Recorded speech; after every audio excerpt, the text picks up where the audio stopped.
오늘 영상은 비겁하게 맛과 건강 그리고 향을 모두 잡은 프리미엄 커피 커피계 에르메스 3벅스와 함께합니다. 리버풀이 이제는 아스날에게 정말 따라잡힐 가능성이 커지고 있는데 아스톤빌라와의 경기에서 무승부를 기록했고요. 승점 1점밖에 가져오지 못하면서 현재 프리미어리그 순위를 보면 리버풀이 아스날보다 한 경기를 더 했는데도 불구하고 승점 8점 차이가 나고 있습니다. 그런데 당장 지난주만 해도 리버풀이 아스날보다 한 경기를 더한 게 아니라 한 경기를 덜한 상태에서 승점 6점 차이였거든요. 그리고 그 한 경기를 덜했던 게 에버튼과의 경기였어요. 그 경기를 승리했다면 승점 9점까지 벌릴 수 있는 상황이었죠. 그런데 에버튼과의 경기에서 리버풀이 승리를 거두지 못하면서 승점 1점밖에 기록하지 못했고요. 그러다 보니까 승점 9점까지 벌릴 수 있는 기회가 승점 7점까지밖에 벌리지 못했거든요. 그리고 오늘 경기는 이제 아스톤빌라와의 경기가 왜 잡히게 됐냐면 뉴캐슬과의 리그컵 결승전이 3월 16일에 있어요. 그런데 그 주에 아스톤빌라와 경기가 예정이 되어 있었기 때문에 그 경기를 그냥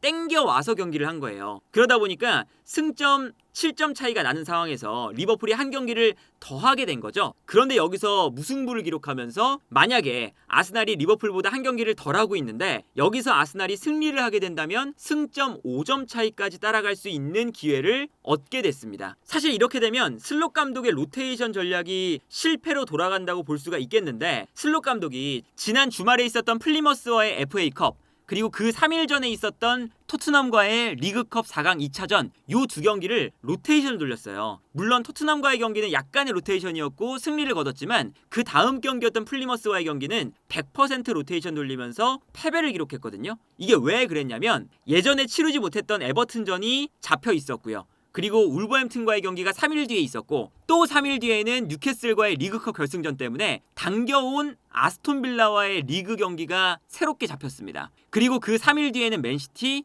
또 3일 뒤에는 뉴캐슬을 만나는 일정이었어요. 그러다 보니까 3일 간격으로 에버튼, 울버햄튼, 아스톤빌라, 맨시티, 뉴캐슬 만만하지 않은 팀들을 만나는 일정이다 보니까 슬롯 감독이 플리머스와의 FA컵 경기는 완전히 100% 로테이션을 돌린 거였거든요. 그런데 머지사이드 더비에서 로테이션을 돌렸음에도 불구하고 무승부를 기록했고 그리고 주말 경기도 울버햄튼과의 경기가 사실은 전력차가 좀 나는 경기였지만 후반전에 리버풀이 단 한 차례의 슈팅도 기록하지 못했던 조금 좋지 않았던 후반전이었어요. 그러면서 울버햄튼에게 좀 밀렸었거든요. 하지만 어쨌든 울버햄튼에게 2대1 승리를 거두긴 했는데 경기력적으로는 좀 안 좋았었거든요.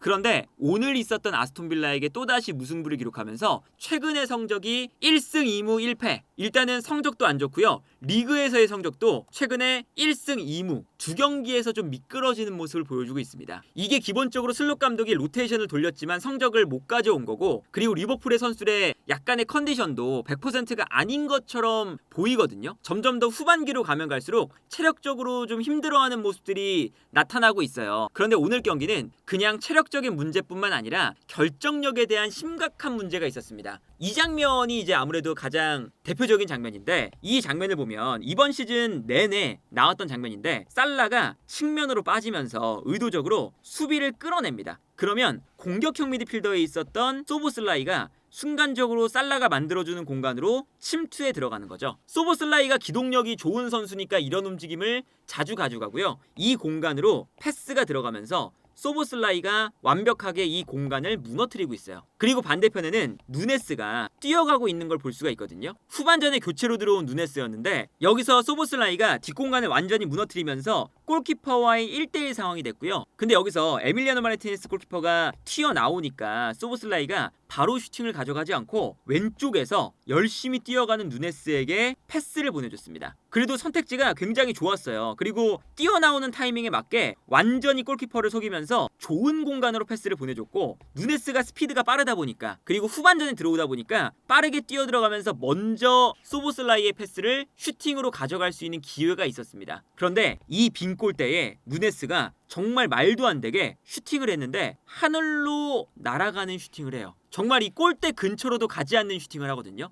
이 빈 골대를 놔두고 물론 누네스가 오른발잡이이기 때문에 왼발을 갖다 대면서 뜨기도 했지만 경기가 끝난 이후에도 슬롯 감독이 이 부분에 대해서 약간은 아쉬움이 남는 인터뷰도 했습니다. 브래들리의 패스가 잘 들어갔고 소보슬라이가 잘 뛰어들어가서 1대1 찬스를 만들었고 여기서 누네스에게 패스를 했는데 누네스가 최고의 플레이를 보여주지 못했습니다. 물론 누네스가 오른발잡이긴 하지만 찬스였고 그 기회에서 기회를 놓쳤습니다. 그래서 라커룸에서 꽤 낙담을 했습니다 라고 인터뷰를 했거든요. 근데 저 장면만 있는 게 아니라 누네스가 그 뒤에도 결정적인 찬스를 계속 놓치는 장면을 보여줬어요. 예를 들면 이런 장면입니다. 이 장면을 보면 아스톤빌라의 밍스가 패스를 받았을 때 여기서 볼 컨트롤을 했는데 볼 컨트롤이 제대로 안 됐어요. 그러다 보니까 누네스가 달려가면서 밍스의 볼을 뺏어서 달려나가기 시작합니다. 이게 다른 각도로 보면 밍스가 볼을 터치했는데 터치가 튀면서 누네스에게 흘러갔고 누네스가 여기서 기동력을 살려서 치고 달리는 거였어요. 그러니까 완벽한 1대1 찬스가 찾아올 수가 있었던 거죠. 그리고 여기서 누네스가 치고 달리는데 치고 달릴 때 심지어 오른쪽에 살라가 뛰어가고 있었기 때문에 누네스가 잘만 볼을 컨트롤했으면 패스를 주면서 그냥 빈 골대가 될 수가 있었거든요. 에밀리아노 마르티네스가 여기서 정말 과감하게 살라가 왼쪽에 있음에도 불구하고 용감하게 튀어나오면서 누네스가 달려가는 것을 막기 위해 움직입니다. 근데 여기서 누네스가 에밀리아노 마르티네스에게 막히는 장면이 나오거든요. 그래서 에밀리아노 마르티네스의 태클에 누네스가 걸리면서 볼을 잃어버려요. 근데 이 장면을 확대해서 보면 에밀리아노 마르티네스가 튀어나오는데 누네스가 그대로 땅볼로 드리블을 했기 때문에 태클에 걸리는 장면이었어요. 근데 보통 이렇게 골키퍼가 튀어나올 때 몸을 던지는 장면에서는 아무래도 골키퍼를 띄운다거나 골키퍼를 제껴내는 게 아무래도 공격수들의 어쨌든 클래스를 또 증명하는 움직임이잖아요. 이 움직임이 전반전에 아스톤빌라에게 똑같이 나왔습니다. 예를 들면 이런 장면이에요. 래시포드가 뛰어가고 뒷공간으로 완벽하게 패스가 들어가는 장면이고요. 이때 알리송이 튀어나옵니다. 그리고 심지어 알리송이 굉장히 잘 타이밍을 맞춰서 튀어나왔어요. 그런데 여기서 볼을 가지고 가다가 래시포드가 순간적으로 볼을 약간 띄우면서 알리송을 넘깁니다. 그래서 알리송이 튀어나왔는데 볼을 약간 띄우면서 래시포드가 알리송을 제껴냈고 여기서 슈팅을 가져가거든요. 물론 이 슈팅이 코나테에게 막히긴 했어요. 코나테에게 막히는 슈팅이긴 했지만 이 장면을 보면 래시포드도 이렇게 달려나오는 상황은 똑같았는데 보통 이렇게 달려나오니까 골키퍼 입장에서는 태클을 했을 때 역동작에 걸리기도 하고요. 사실 굉장히 무방비 상태거든요. 그러면 여기서 살짝만 뛰어도 골키퍼를 제낄 수 있는 장면인데 누네스가 여기서 또 그냥 땅볼로 드리블을 하다가 걸리는 장면이 나온 거였죠. 그래서 정말 실망스러운 이 누네스의 모습들이 나왔는데 사실은 누네스뿐만 아니라 오늘 여러 선수들이 리버풀은 결정력이 좀 안 좋았어요. 특히나 이 슬롯 감독이 이번 시즌에 정말 잘하고 있는 부분 중에 하나가 공격 라인에서 굉장히 구역을 다양하게 활용을 하거든요. 그러니까 예를 들면 이런 겁니다. 오늘 선발 라인업에 최전방에 살라, 조타, 그리고 왼쪽에 커티스 존스, 중앙에 소보슬라이가 나왔어요. 근데 어떤 선수가 나올 때도 마찬가지인데 오른쪽에서는 살라가 벌려주고 소보슬라이가 하프 스페이스로 들어옵니다. 최전방 공격수 자리에 있는 선수가 약간 왼쪽 하프 스페이스로 내려가면서 측면 공격수가 벌려줘요.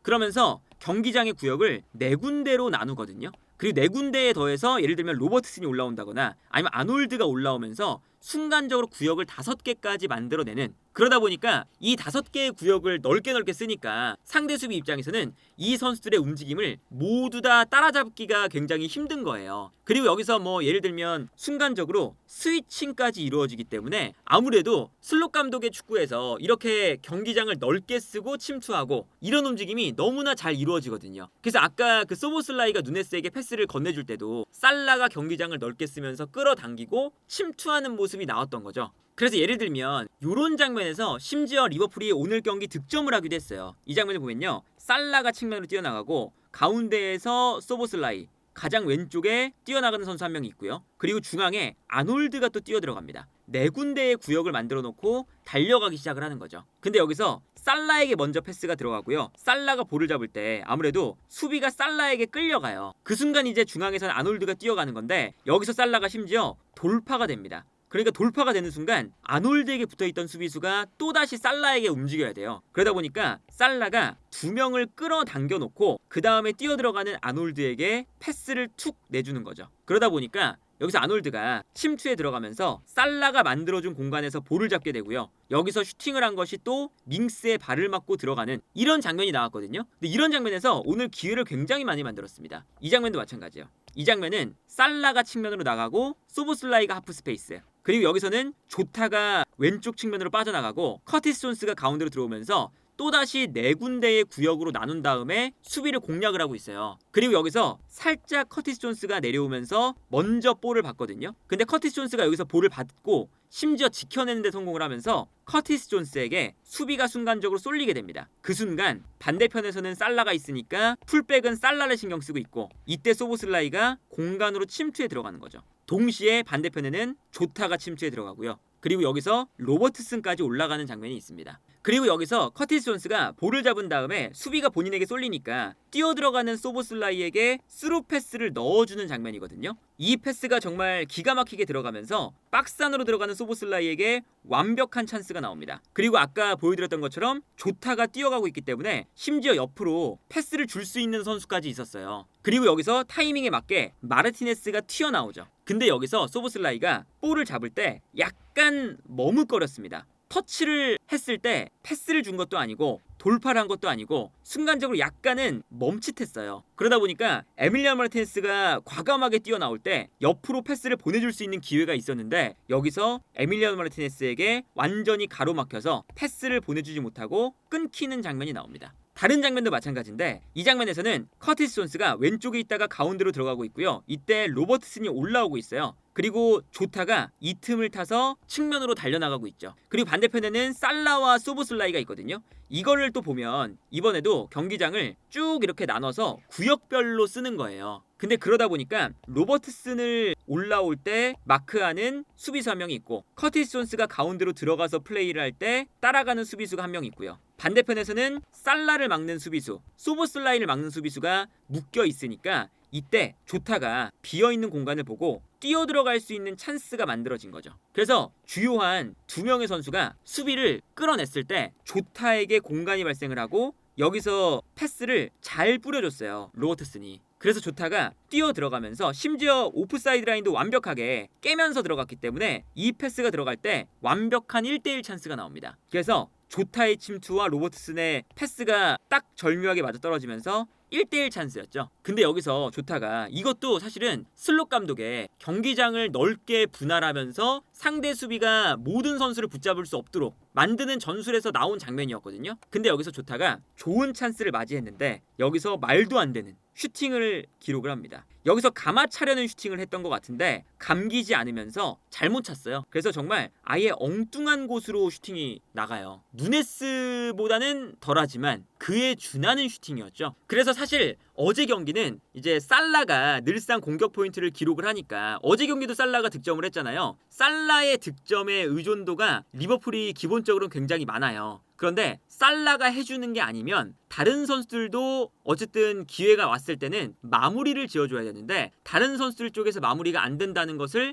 어제 경기에서는 명확하게 보여준 거죠. 그리고 수비에서도 심지어 실수가 나왔습니다. 프리킥 장면에서 안쪽으로 볼이 떨어졌을 때 여기서 머리에 볼이 맞거든요. 그리고 하늘로 떴다가 떨어지는 볼인데 여기서 알리송과 소보슬라이가 소통이 제대로 안 됐어요. 그러다 보니까 여기서 알리송이 튀어나오는데 소보슬라이가 머리에 볼을 맞췄죠, 떨어지는 볼에. 근데 이 볼을 심지어 소보슬라이가 걷어내는 것도 아니고 바로 코앞으로 그냥 떨궈줬습니다. 그래서 틸레망스가 이 볼을 바로 받아서 슈팅, 심지어 알리송이 나와 있었기 때문에 막기도 좀 애매한 상황이었고 그냥 그대로 골대 안으로 들어가는 모습이 나왔습니다. 그래서 전반적으로 지금 리버풀이 후반기로 가면 갈수록 약간 체력적인 부하가 오고 여기에 더해서 집중력도 떨어지는 장면들이 나오기 시작을 했거든요. 물론 이제 아스날이 승점 8점 차이가 나고 한 경기를 덜한 상태지만 아스날도 상황이 좋지 않기 때문에 미끄러질 가능성은 있어요. 근데 아스날이 미끄러지지 않고 따라잡기만 성공하면 리버풀이 미끄러질 가능성이 높아 보이는 이유가, 일단은 최근의 일정, 맨시티와의 대결 그리고 뉴캐슬과의 대결, 이 경기들이 3일 간격으로 펼쳐지기 때문에 과연 이 체력적인 과부하를 견딜 수 있을 것이냐. 아까 말씀드렸지만 당장 울버햄튼전도 후반전에 단 한 번의 슈팅도 못 때릴 만큼 울버햄튼이 올라와서 압박을 할 때 리버풀이 풀어나가지 못하는 모습이었거든요. 그리고 심지어 후반기에 리버풀은 강팀과의 맞대결이 굉장히 많이 남아 있습니다. 예를 들면 머지사이드 더비가 한 번 더 있고요. 여기에 더해서 아스날과의 맞대결도 있어요. 첼시와의 경기도 있고 토트넘과의 경기도 남아 있습니다. 그리고 만만치 않은 뭐 브라이튼이라던가 풀럼, 웨스트햄 이런 팀들과의 경기도 남아 있거든요. 물론 이제 아스날도 이제 만만한 일정은 아니고, 그리고 아스날도 분명히 미끄러질 가능성이 높은 팀이기 때문에 승점 차이가 더 이상 안 줄어들 수 있지만 리버풀이 휘청할 가능성이 더 많이 생겼다는 거죠. 기본적으로 그 머지사이드 더비도 어떻게 될지 모르는 경기고, 그리고 아스날과의 맞대결, 물론 홈 경기이긴 하지만 여기서 만약에 아스날에게 패배를 한다? 그러면 승점 3점을 또 따라잡히게 되는 거고, 그리고 뭐 첼시라던가 토트넘과의 경기, 그리고 3일 뒤에 펼쳐지는 맨시티와의 경기, 그리고 또 3일 뒤에 펼쳐지는 뉴캐슬과의 경기, 이런 경기들에서 일단 일정상으로 보면 리버풀이 다소 힘든 상황에 처해 있는 것은 사실이다. 그래서 최근 들어서 리버풀이 휘청이는 기간이 약간은 좀 생기고 있고, 그리고 실제로 최근에 패배가 조금씩 잦게 생기고 있거든요. 뭐 챔피언스 리그에서도 로테이션 돌렸지만 아인토벤에게 패배, 플리머스에게 또 로테이션 돌렸지만 패배, 그리고 뭐 로테이션을 돌리지 않았던 아스톤 빌라와 에버튼전도 무승부를 거둔 거니까 최근 들어서 정말 좀 불안해진 건 사실이에요. 그러다 보니까 프리미어리그 우승 경쟁은 마지막까지 이제 리버풀이 약간 미끄러지는 흐름이 왔기 때문에 재밌어질 가능성이 점점 더 커지고 있다. 물론 아스날이 지금 공격수의 줄부상 때문에 아스날도 일정은 만만치 않고 상황도 안 좋아요. 사실 지난 경기도 메리노의 정말 극적인 득점 2개가 아니었으면 쉽지 않은 경기였고요. 아스날이 리버풀과의 맞대결에서 승리를 거둔다. 이게 말이 쉽지 안필드 원정이에요. 그래서 아스날도 리버풀과의 맞대결을 승리해야 따라잡을 수 있는데 이것도 쉽지가 않고, 그리고 뭐 뉴캐슬과의 경기, 뉴캐슬에게 굉장히 아스날이 약하죠. 그리고 여기에 더해서 뭐 맨유와의 경기, 첼시와의 경기, 이런 경기들이 분명히 있기 때문에 현재 쉬운 상황은 아니긴 하지만 아스날이 따라잡을 수 있는 가능성은 이전보다는 훨씬 더 커져 있는 상태다. 그래서 특히나 오늘부터 한 다음 주까지 3일 간격으로 펼쳐지는 리버풀과 맨시티,